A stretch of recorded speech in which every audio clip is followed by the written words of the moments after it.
good evening. It is 6 minutes and 57 seconds past 6 p.m., which means you are about to start listening to Sitting with Gianluca here at Radio Free Brooklyn and Resonance FM 104.4 in UK land. I'm Gianluca. I will be sitting with you till 7 p.m. Sitting with me today, I'm very happy, is Guy Davis. Veteran actually, blues player.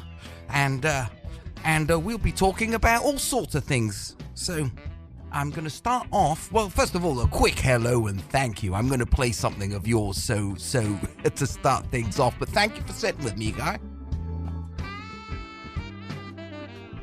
All right. Here is a little bit of Guy Davis, who is sitting with me right now. And this track is off his upcoming record, Badonka Train. All right, I'm going to do that again. Because this is a brand new studio. You're actually one of the first guests here at Radio Free Brooklyn, Guy. So you're kind of the guinea pig. Not fully, but just kind of. But here he goes. Badonka Train. Oh, hello. We have a malfunction. Well, that's okay.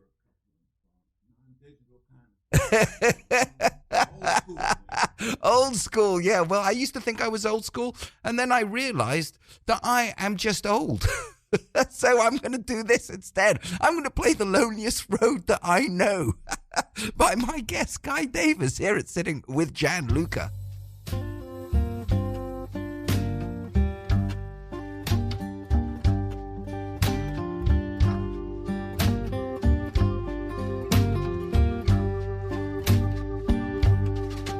Well, that 61 highway is the loneliest road that I know.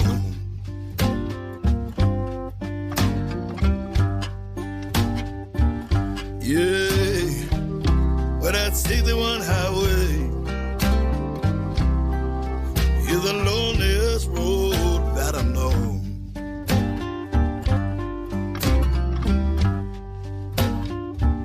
She run from New York City, run right by my baby's door.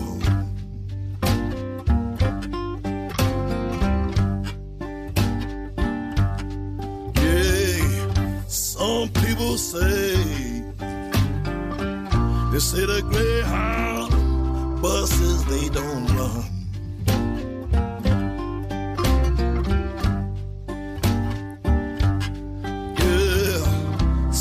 People say that, they say the Greyhound buses, they don't run.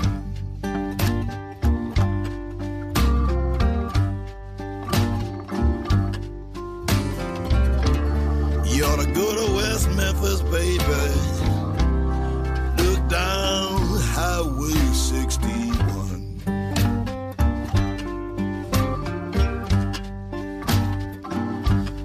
I said, please,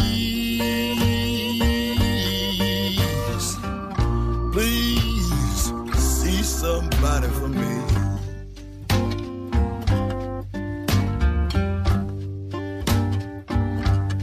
I said, please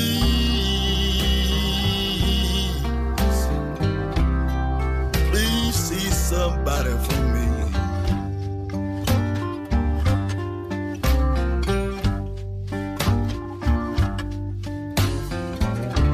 If you see my baby, tell her she's alright, she's alright with me.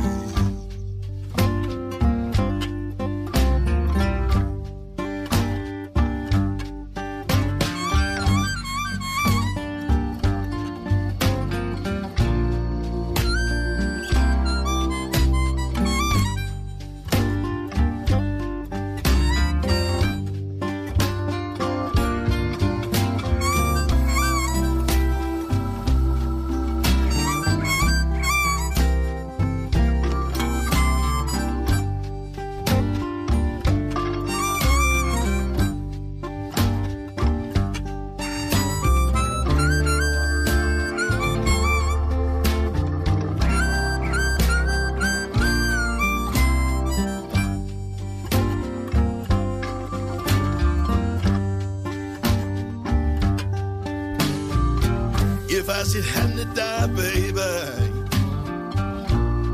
wonderful you think my time have come.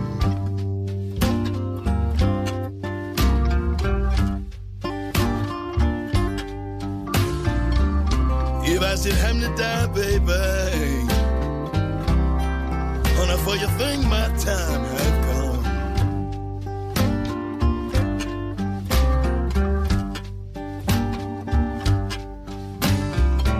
I want you to bury my body right down there by Highway 61.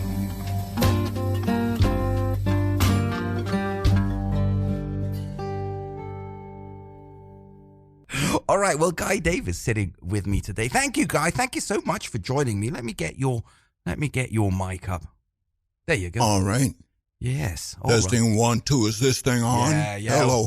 We're on. The only knucklehead when it comes to engineering is myself, because I wasn't born an octopus, so I only have two hands to do lots of things. And this is what sometimes happens. We get sometimes dead air, but usually we don't. Usually we're doing all right. I think that the people who listen to the human voice are there because they want to be. Because they want to be there. Yes, indeed. We are all fallible, and I've got it all. But thank you for joining me. You know, I was just thinking when I was playing that track that you have actually been, you are a veteran at this point, right? You're about 4 decades into being a musician, right? A blues musician at that. Yes. Well, let's see. I started playing guitar more than 5 decades ago. Ah. But, yeah, I guess it's somewhere in that 4 decade zone that I've been. Yeah. Your first musician. Okay. Because you are an actual New Yorker. There's very few people that come here at Radio Free Brooklyn that are actual New Yorker. You are a New Yorker, right? I am. I was born in Manhattan. But you got to understand, my body is from New York, but my soul is not necessarily. Yeah. Yes. I like that. What did your childhood sound like? My childhood sounded like a radio with a family listening. Okay. It sounded occasionally like symphonies. It sounded like stories being told over the radio. This is in days before the family got a television set back in the late 50s and early 60s. And there's one song I remember in particular my mother playing on the phonograph called Scarlet Ribbons. And then as I grew up, I didn't hear that song for years. And then one day I was in Bremen, Germany on tour. And I came into a studio and somebody asked me what was my favorite song. I said that. And they played that thing. And I just sat in the studio and wept. Let loose a mighty torrent. You touched on something fascinating, actually. I know you come from a musical family and your parents were actors, etc., right? But what fascinated me of what you just said is about listening to the radio before television. And there was a time, among people that write songs that grew up listening to radio and listening to radio plays and narrative on the radio, have a whole different outlook, correct? Like, how did that shape your writing? Are you a radio? Do you know the question I'm trying to ask? I don't quite know what it is myself. I almost think I do. Yes, I'm a radio enthusiast, but I am a word lover. Okay. A man who loves to hear the English language and all languages. I love the way songs and notes and sounds rub against my ears. Uh-huh. That's what I am into. And that, of course, includes the radio. And a lot of people, especially out here in New York City, they got jobs where they got to commute. They can't watch a TV. Right. They got to turn on a radio. Yeah. I was a cab driver once, man. I know about listening to some long time radio. Uh-huh. Yes. Oh, yeah. And radio plays, I wonder if that informs a songwriter of the pre-TV generation. Not that you're the pre-TV generation, but... Well, I understand. I am a songwriter, but I'm more than that. I also happen to be the writer of plays. I wrote a play called The Adventures of Fishy Waters. In Bed with the Blues. Okay. And it is, I recorded it as an audio play, but I've also done it on stage. It is a one-person piece who turns into a whole bunch of characters and plays a lot of blues and tells lots of stories. Oh. Is Wait. So is it out yet? Have you done it? Have you? Yes, man. This play is about 28 or so years old. Ah, okay. And I performed it in Australia. I've done it in the UK. I've done it in Canada. I've done it around the States. There's always more time to do it. I rarely get to stay in one theater and just do it for a while. Right. Usually I just show up somewhere and do one or two performances. Ah, okay, yeah, because there is a very famous Italian songwriter called Margot. He's a lyric man. He's kind of like the Bernie Taupin of Italy, I suppose. He always used to say that a song was a 3-minute movie. And I guess you could say, by extension, a 3-minute play too. Like, do you find that connection when you're writing a song or writing a play? Is it the same muscle? Oh, yeah, man, it is. It is. It's a movie in 3 minutes. It's a song. I don't even know who wrote it, but I've heard old bluesmen doing this song. Who's loving you tonight? Oh. I mean, man, that's just the title tells me a story. Oh. And it goes on and on. So, yeah. I love for songs to tell stories. Yeah. All this started. Yeah, and all this started when you mentioned listening to the radio, and probably it's because I'm wondering. I think maybe Bob Dylan even mentioned that he writes the way he does because he grew up listening to radio plays, so he has a different relationship to words and to writing narrative and to telling a story. We're in critical times here, Gianluca. Yeah. I mean, I love the internet. I love what it can do for us. Yeah. But I don't like the idea that it takes the place of reading. Because the stories that my parents used to tell me from books, like the story of Ali Baba and the 40 Thieves, or 1001 Arabian Nights. Right. And these fairy tales, I could see everything they were talking about in my imagination. And the imagination is a muscle. You got to exercise it and feed it. Yeah. The internet, it's very instructive. It gives you lots of smarts, but you don't get wisdom on the internet. It's not assumed that Manhattan is a blues capital of the world. What attracted you particularly to blues music more than, I don't know, what drew you to it? You've pretty much stuck with it all this time. Yes, Gianluca, more than any other kind of music. Music is my religion, and blues is the door I go in through into the church. You understand? The music has always rubbed against my ears just that right way. And the language that is used to speak the blues, that was Southern speech mostly, I used to hear from the mouth of my grandmother. I didn't get to know my grandfather well. This is my father's folks. And also my mother's folks were they had a more city-fied kind of blues thing going on with them. But the blues would tell these primitive old stories, and they'd get this funky beat going on, and the things that, let me show you a little bit. Oh, yeah. You're sitting up, and this ain't a whole song as well.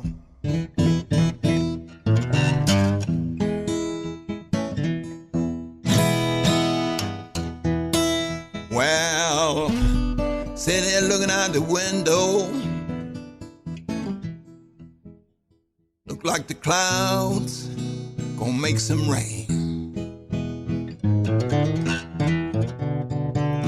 Yeah, I'm sitting here looking out the window,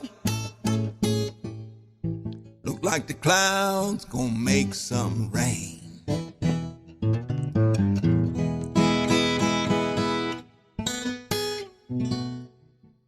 You don't know, baby, till I tell you. Honey, that my heart is feeling pain.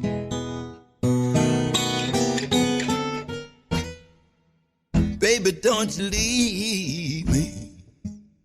Oh, mama, don't you go. I wanna be your man, honey, don't you walk out that door. Baby, don't you leave me.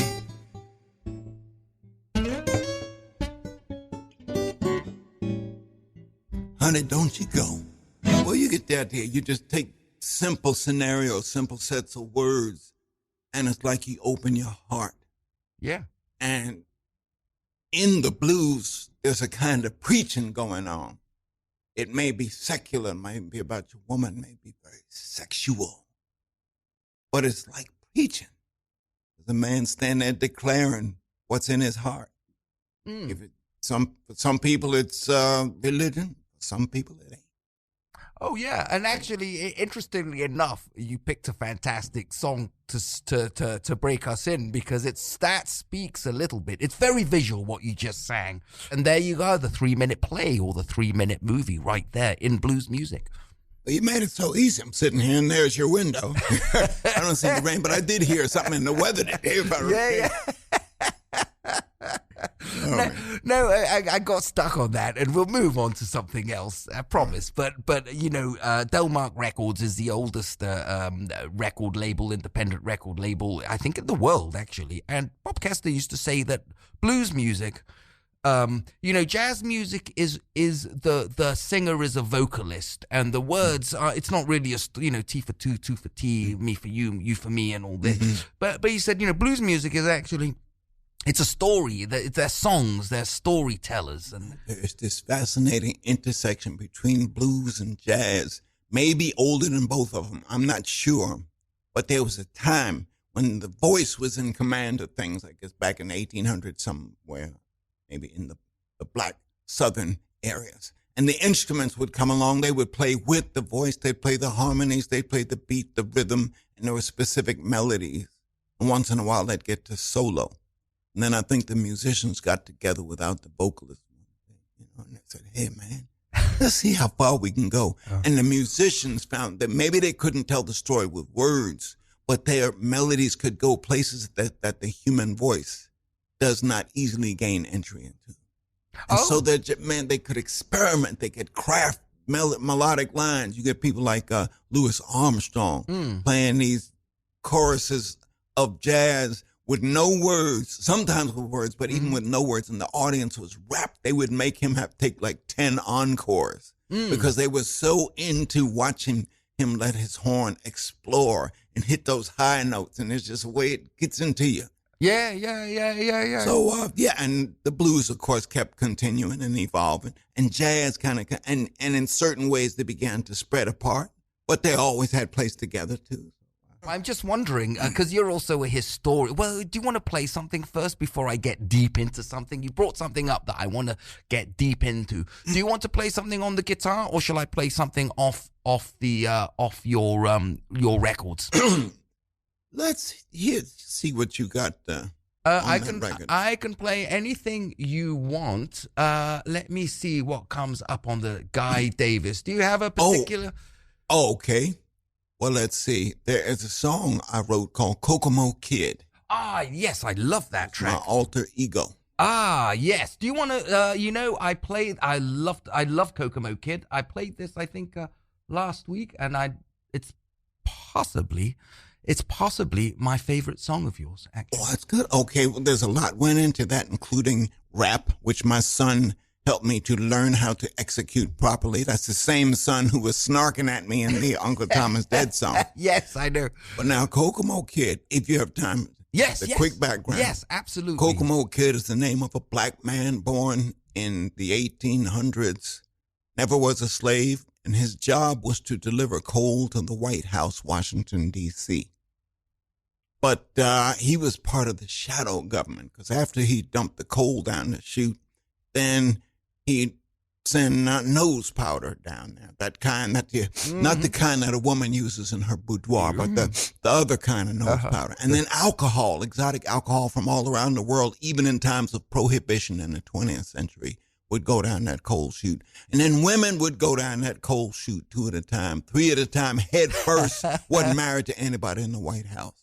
And this tradition continues unto this very day, long since the coal chutes in the White House have been sealed up and forgotten. There's the past and the present, according to Kokomo Kid. Yes, all right. Well, here it is. It's sitting with Gianluca, Kokomo Kid.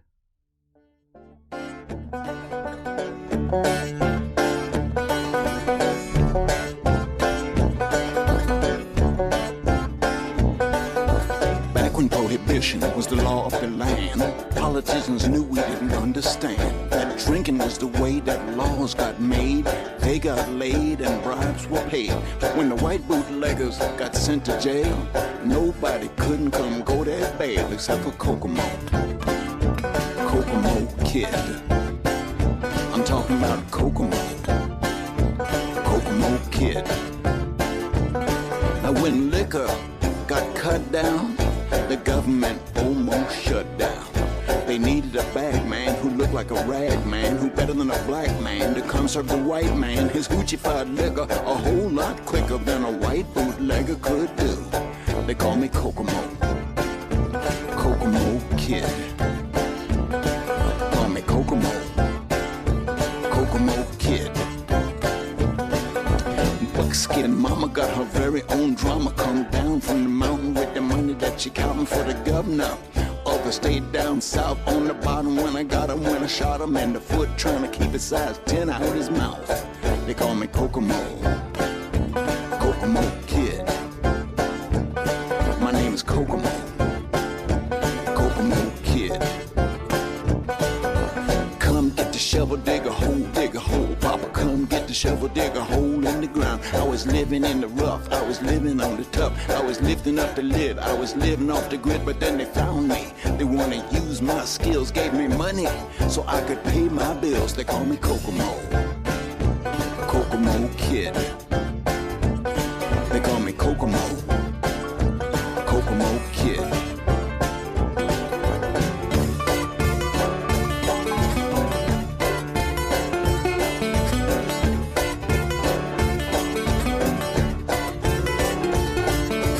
Washington insiders want drugs and sex. It ain't about who's rich, but who connects. You gotta know the ropes and who to go to. Who did you favors and who do you owe to? Now office to office, I can hack your email. Find out if you like male or female. I keep secrets if you say so. But everybody knows you got to pay more to Kokomo. Kokomo Kid. They call me Kokomo. Kokomo Kid. I've calmed all of Washington's fears. I've kept the Supreme Court high for years. You got governors, senators, even representatives waiting for my drop-off. Medicine for a bad cough. I got a meeting at 3. I gotta bring coke to the GOP. They call me Kokomo. Kokomo Kid. They call me Kokomo. Kokomo Kid. Call me Kokomo. Kokomo Kid. Call me Kokomo. Kokomo Kid.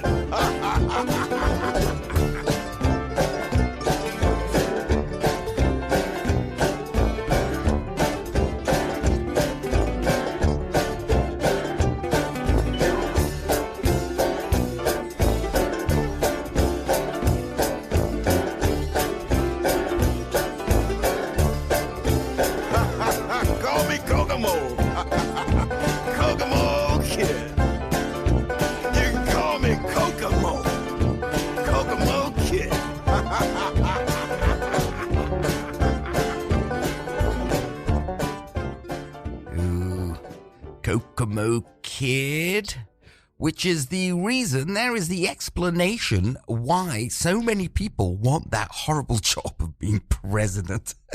And that, right, that right, guy? Yeah. And that was sung by my guest sitting with me today at Sitting with Gianluca, Guy Davis. What were you saying about, you said something about your son had trained you, had something related to hip hop that went over my head a little bit. My son, who listens, especially back then, to an awful lot of hip hop and all growing up as a boy, knew about things, names. They had names like word salad. It's a way to bang words together so that they sound real funky and real cool. Yeah. And to me, overall, it's just poetry, but a way that maybe I wasn't so familiar with. There's one thing going back. When my kid was really little, he would get hold of these rap CDs. Now, some of them, quite honestly, were, oh, they were awful. I mean, they'd talk about women like your mama and your sister like they were something not, almost not human. And then others were quite good. I had a neighbor who used to take his son's brand new rap CDs and throw them away unopened. And he told me that.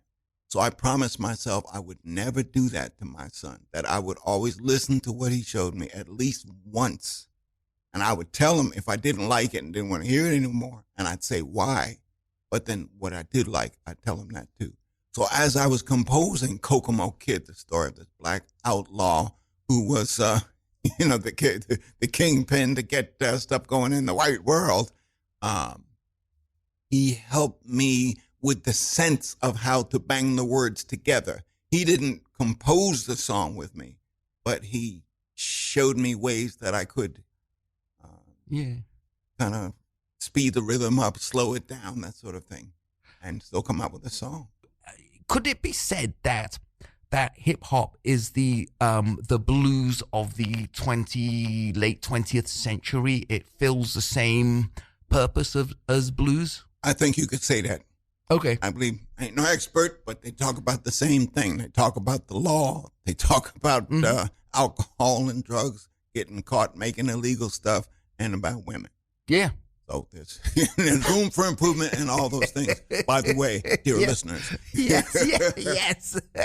Yes, there's too much of one and not enough of the other and all the rest. Yes, okay. You got a minute for me to play you a song? Yeah, of course. Absolutely. This song I'm getting ready to play, it's a blues subject, a blues topic, something that is relevant today, but it is set in rural country from back in the earlier part of the 20th century. And it's not exactly in what you call a blues style, but I think you'll get it. It's called Got Your Letter in My Pocket. And this is on my brand new CD. The CD is called Be Ready When I Call You, and it's coming out, y'all, on June the 4th. So here it is. Got your letter in my pocket. Try that again.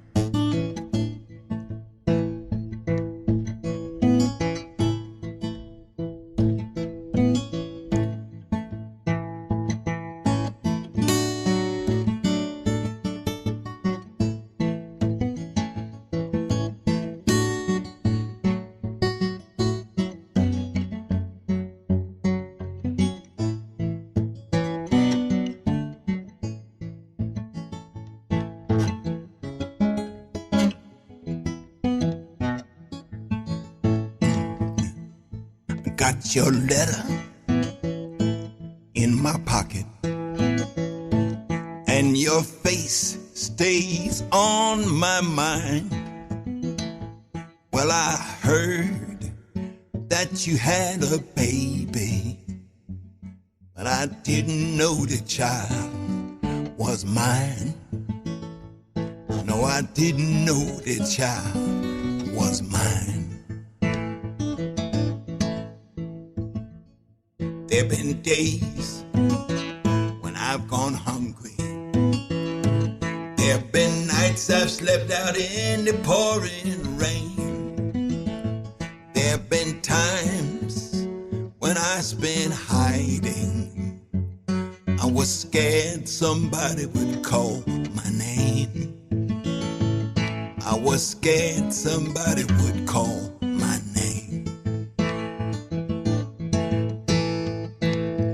When your husband came to see me, I lied right in your husband's face.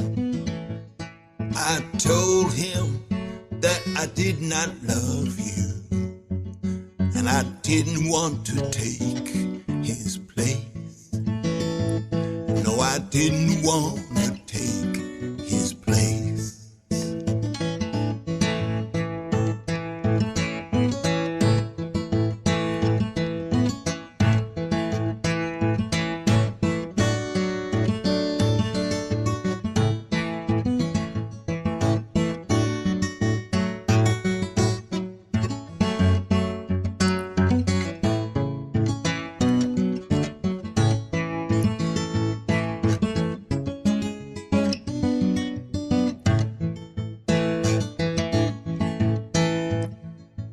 If you ever go to High Top. Remember me to Annie Gray. She's got a houseboat down on the river. Sometimes she lets me stay. Sometimes she lets me stay. Don't tell no one that you saw me. Don't tell nobody that I came around. I'll be leaving soon in the morning, but I won't say where I'm bound. No, I won't say where I'm bound. Got your letter in my pocket, and your face stays on my mind. Well, I heard that you had a baby, and I didn't know the child was mine. No, I didn't know the child was mine. All right, yes. I got all the mistakes in there. I get excited right here in the studio. That's all right. I'm making them. You're not making nearly as many as I am. you got good competition on this side of the desk, guy. But what's the name? So what's the title of that? You mentioned that before you played it, but got your letter in my pocket. Ah, that's right. And it comes out on the June 4th. Yes. June 4th, and the name of the CD is Be Ready When I Call You. All right, yes. So that has a gospel connotation, right? What, the title, Be Ready When I Call You? You could say that. It could be the Creator calling you. It could be the devil. Yeah. But yes, be ready when I call you. Ah. There's a warning in there, meaning, people they want to make deals. They want to kind of sign on. Okay, if I sign this line, you make me great. You make me rich. You make me sexy. Yeah. And so, you can have all that stuff. Ah. And when it's over, be ready when I call you. Yeah. Because you're quite prolific. You've done a lot of records, actually. You come out with about every couple of years, you come out with a new release, right? I'm so full of music, I need a laxative. I know there are people who are plenty more prolific, but I do what I can. And I tell you, this whole past year of COVID has given me a lot of time to sit down and write songs. And the song that I just played was before all this. Yeah, okay. There'll be more songs coming. So is much of this last release written? No, it can't have been written during. No, because it takes a while to make a record. It was pretty much recorded by the end of 2019. All right. So if you've been busy for this last year, what are you going to come out with a triple record now, triple CD? I got enough music to do that, but likely I'm not going to do that. I get a sense, and I might be completely wrong. Do you have a mission to your playing? I could say that I do. I don't know if people want to hear all about this, but in a way, it's my ministry to tell stories through song. It's just what you're talking about. I want people to discover in my stories a little bit more about who they are. I want people to feel empowered. I also want people, if they hear about something ugly, I want them to recognize it, not because specifically it may have a racist story to tell, but a story that is against humanity. So I want to tell the songs that heal. I want to tell the stories, sing the songs that make people recognize something important about themselves. I like to say there's no tale so tall I cannot tell it, nor song so sweet I cannot sing it. Oh, nicely put. Oh, very good. Well, if you've just tuned in, Wow. If you've just tuned in, you are 30-something minutes, 38 minutes into Sitting with Gianluca here at Radio Free Brooklyn and Resonance FM in the UK. Sitting with me is Guy Davis, speaking words of wisdom and bringing such wonderful music. Also, if you have listened to us before, you know that we are broke and need money. So if you have any jingly jangly at all, radiofreebrooklyn.com has donate buttons. If you want to buy t-shirts, hats, face masks, whatever, that is a place to do it. You can also go Amazon Smile and pick Radio Free Brooklyn as your non-profit, and for every $10 million that you spend on Amazon, we get about 5 cents, but we really stretch those 5 cents. I shook my guest Guy Davis upside down to get some loose change out of him, but all I got, he's a blues musician, all I got was a rubber band and a bunch of maxed out credit cards. Yeah, not even. I think the 51 card deck of cards I have in my pocket is probably worth more than some of them credit cards. Yes, yeah. You got to get a job, man. Well, listen, I'm with you, brother. I think that especially, I mean, everybody, but especially those who work and cannot be watching TV screens, those who are driving, perhaps. Mm-hmm. I'd say turn on the good word. Turn on the good word and listen to the music and listen to the wisdom that comes out of people. Sometimes not even stuff that they practiced, but you hear the truth, even if they're not trying to tell it. Yeah, absolutely. And some of the people who tell the best truth are the ones who are trying so hard to lie. Oh, I got songs, brother. Yes, whoa. Hey, do you think, do you think there's anything misunderstood about blues music? I think there's anything misunderstood about blues music. It's difficult for me to answer. Understand that. I'd like to say, yes, there's a lot misunderstood about blues music, but blues is what it is to people's ears. You listen to it because, like I said, it rubs against your ears so nice and it tells you a truth. What I would like to say is that blues is American music, not just African American music. And it tells the history of this country. Yes. During times of Jim Crow, during times of segregation, after slavery, and before this modern age we're in, where black and white folks are singing and smiling together. Well, somebody tell that to George Floyd. And a lot of other martyrs. But I would like to say that the blues, beyond how it rubs our ears, is a historical record. Brilliant. Yes. Yeah. Okay. Fantastic. Well, good catch, Guy, because I was trying to ask a question and I didn't quite know what the question was, but you answered it. These are the three strands that I was trying to tie together.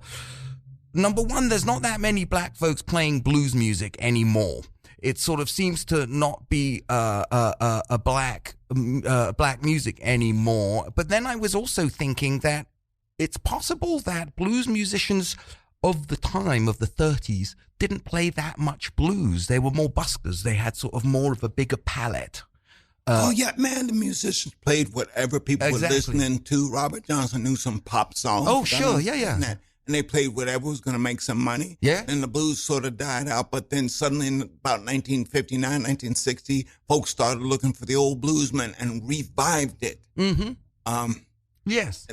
I got stories to tell about the blues, too, man. I could tell you the story of this old, blind, black blues man used to sit down by the crossroads on a tree stump, and he'd sit there, and he'd sing this old song. I take worried man, sing a worried song. It take a worried man to sing a worried song. It take a worried man to sing a worried song. Worried now, but I won't stay worried long.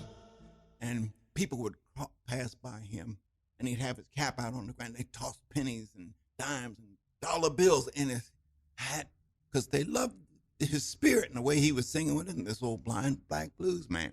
And there was one white fella passed by there and watched them. And he said, man, not only was he interested in that money, but he thought, wow, I wonder what it'd be like to be a black man and sing the blues. So he went to his house, which is nearby. He got his mandolin down off the wall, but so that he wouldn't arouse any suspicion, because he was going to go up close and try to play music, he blacked up his face, took some shoe polish in his hands so he would look all intents and purposes like a black man. He went on out there and he stood right by that blind Negro fella on the tree stump. Says, I got my mandolin here. I'd like to sit and play with you, if you don't mind. And the Negro fella just nodded his head, okay. And so they sat together and take word, man. This sing a worried song, I'm worried now, but I won't stay worried long. And they kept, and people, just piled money in both their caps. And they just kept singing and singing and singing. Now, after a while, up the road come this bus full of convicts getting taken from the city jail to the county jail. And they passed on by. And then a car full of Ku Klux Klan members was driving along after them. And those Ku Klux Klan folks, they were looking for this one Negro that they wanted to kill. And they saw these two men. They kept driving. They drove back the other way. They kept driving. And finally they stopped and they said, man, I'm getting tired of looking around for this Negro. Why don't we just kill one of these two Negroes right here, sitting over here playing this music? And so the Klan guys got out there and said, all right, which one of y'all I'm gonna have to take with me? And the white fella who's got his face blacked up didn't understand none of this. What's going on here? I just want to play music with this. Well, don't you know them Klan fellas jumped on him. They grabbed the blind black man, took him, beat him just about to death, stomped on him, dragged him down out in the street. And then they dumped him in a swamp. And then the other Klan fella says, why don't you keep playing some music? Or you want us to come over there and whoop you too? And that white man in blackface started singing, it take a colored man to sing a colored song. I'm colored now, but I won't stay colored long. And he ran down the street and jumped in the swamp, washed that black off his face. He never did that again. So we were talking about how the blues is being played by a lot of folks, less and less black folks, a lot more white folks, and folks all over the world who I've seen from Japan and Jakarta and Australia and all over the world. I've seen people playing the blues. But stories have to keep the origins of the blues alive, which involve the black folks in this country, USA. Yeah, and also you could also say that history might be written by the winners, which is the way that saying goes. But actually, the songs are written by the real story of any country or of any community is actually in the songs. It's not in the books. By listening to the songs, you hear direct from the people. You hear about the community, what the farmings were like, what their relationships were like, they were going on, what they did on Saturday nights, Sunday mornings, everything. It's really the music is the real history of any community or of any country, right? When John Lee Hooker sat down and sang a song called Tupelo about a flood in Mississippi. Or Mance Lipscomb sings about this, or Lead Belly sings a song. Charlie Patton sang as well. Yeah. They tell the stories of what was going on then and there. Yeah. And also, it's interesting. I don't know if we have time to get into it, but that song you sang, "It Takes a Worried Man to Sing a Worried Song," is also sung by country musicians as well as blues musicians. As is "Sitting on Top of the World" is sung by blues musicians and country musicians. So there's an interesting sort of crossbreeding happening that we're sort of not really told much about in the books. Sitting on Top of the World, same melody of "Come On in My Kitchen" by Robert Johnson. Yeah.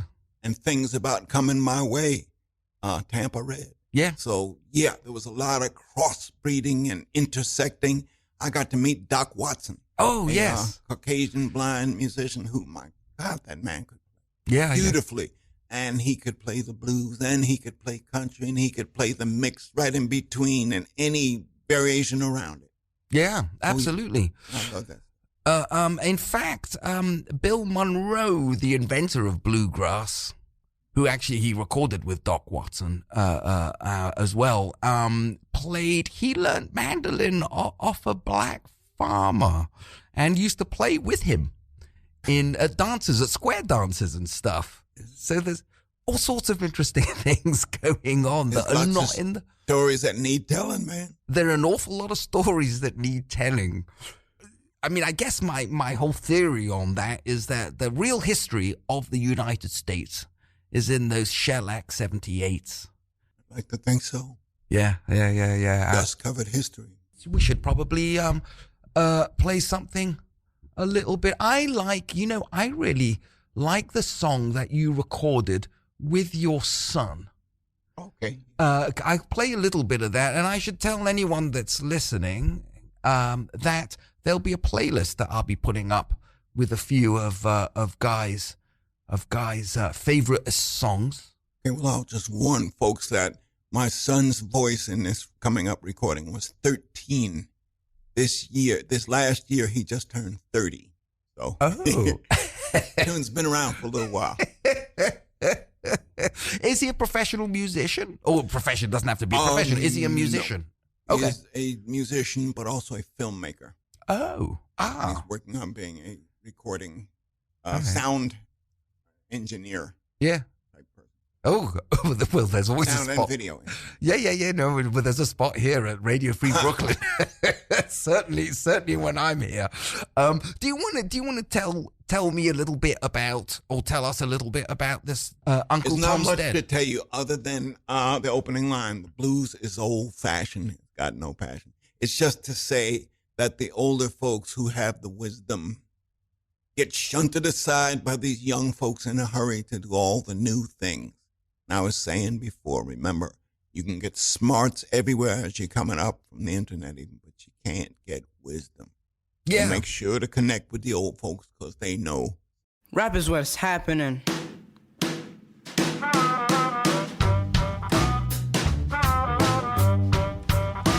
Blues ain't got nothing.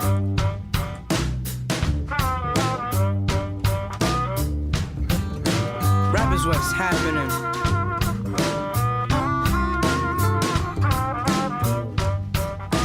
Blues ain't got nothing.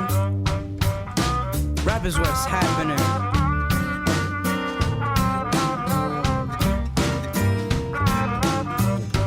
The blues is old school.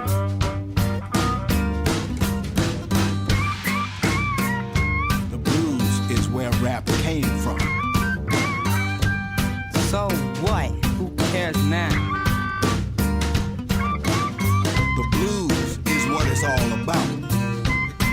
How come it's not as popular as rap? How come? The blues is old school. Now don't give me no attitude, young man. Rap is what's happening.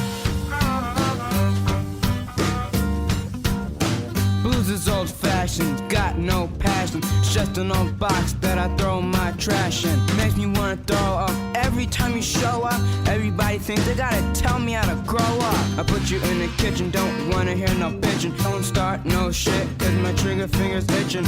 Blues on the fast track, it's what they call rap. Boomerang rocket in my pocket and it come back. Banjo ringing, niggas all singing. Uncle Tom is dead, get it through your head.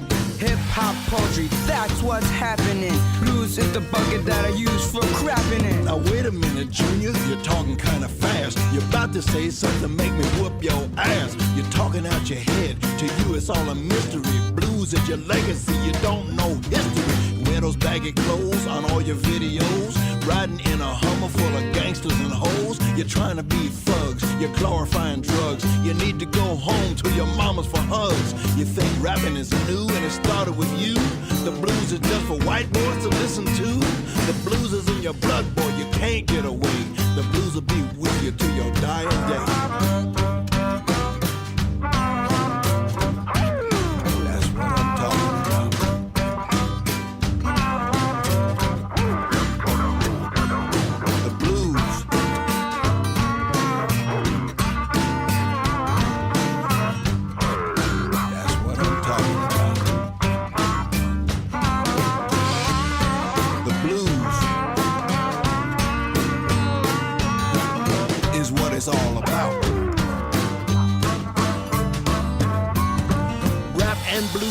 about niggas killing niggas. You might not shoot, but your finger's on the trigger. You stand here illin', the blood's still spilling. Now what about the mothers and the fathers and the children? What about the schools and unprotected sex? Politicians taking grandma's welfare checks. You laugh and you laugh cause you think it's so funny. Your head full of crack and your nose all runny. Your brother's up in prison, you give me dirty looks. Instead of stealing radios, you should've stole some books. Here's an opportunity, a call for unity. Have you got the energy to save your community?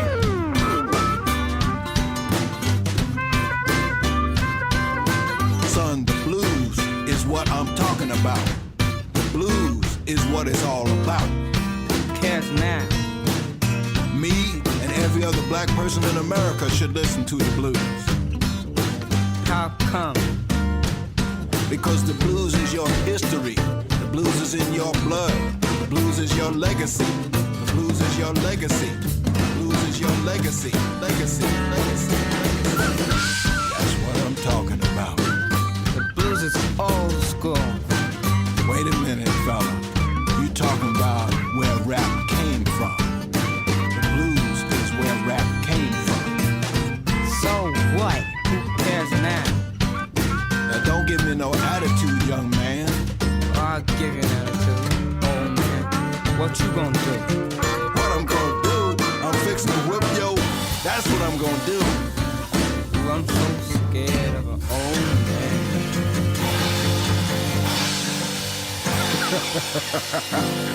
I think we're done. I think we're done. Well, if you've just tuned in, you are sitting with Gianluca here at Radio Free Brooklyn and Resonance FM in the UK. I'm Gianluca, sitting with me as Guy Davis. Yes, blues musicians extraordinaire. It's assumed that the 60s, we all know about the blues revival in the 60s, but there was sort of like a revival of sorts in the 80s.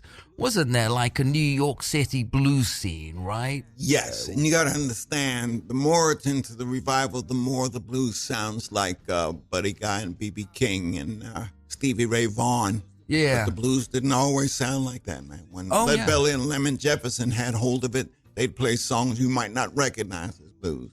But yes, in the 80s, they started to kind of muscle the blues up. Yeah, there was Sterling McGee on 125th Street. Dan Lynch's had quite a lot of blues artists. Satan and Adam, yeah. There was Howlin' Wolf's protege, who I talked to about this, had quite a lot to say about him not liking the rock blues. And he said something that stuck in my brain, and I've been sort of trying to figure out what he meant, and I finally figured it out. And I wanted to ask you about it, because you know this is sort of your subject, that blues music was really dance music. And so sort of Muddy Waters and Howlin' Wolf, you know, you went to see them to dance with, and sort of the difference between maybe them and the Eric Claptons and Stevie Ray Vaughan, who were fantastic, is that it's not dance music. So it's sort of, I don't know if personally I would even call it blues. Not that there's anything wrong with it. I'm just saying it's not a dance. The dance element is taken out. It's a form of the blues, that big rock concert form of the blues. Big Bill Bruns used to say the blues was meant to be barrel housed, which is a style of music. People dance and bump their feet together. So the blues has evolved over many decades. Oh, yes. A lot of things to a lot of people. I got an idea. Okay. You were about to play Shake It Like Sunny Dee. Yeah. Well, we've only got 3 minutes. Yes, can we squeeze it in? I got the shorter version. Cool. I could live in the desert.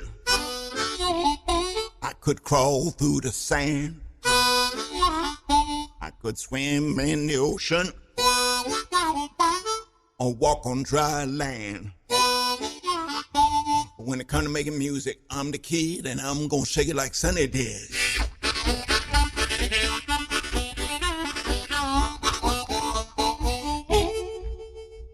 Wanna build me a rocket and fly up into space. Have all them aliens looking right down in my face. But when they find that rocket and they pop the lid, I'm gonna jump out shaking like Sonny did.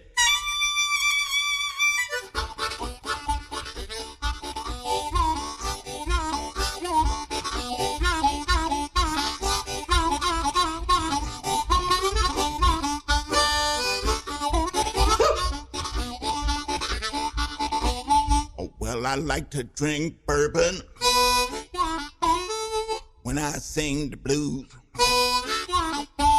but I don't drink up in whiskey. I drink that hot rod booze. Police come up, they grab my hand, said, boy, you got your ball and chain.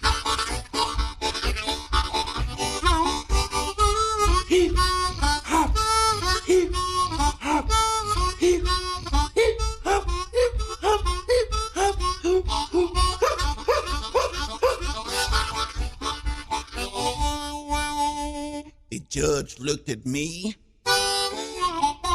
said, boy, you doing time. He banged down his gavel,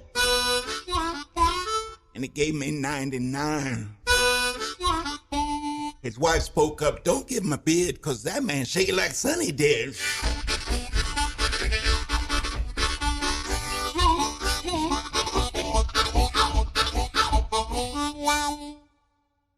Oh, yeah. Condensed version. I love it. And of course, taken for Sonny Terry, right? Yeah. Sonny Terry, Brownie McGee. Ooh, fantastic. Oh, yes. Well, there's a whole conversation right there. Well, Guy, I want to really thank you for sitting with me, actually. See? You're welcome, Gianluca. We got to do this again.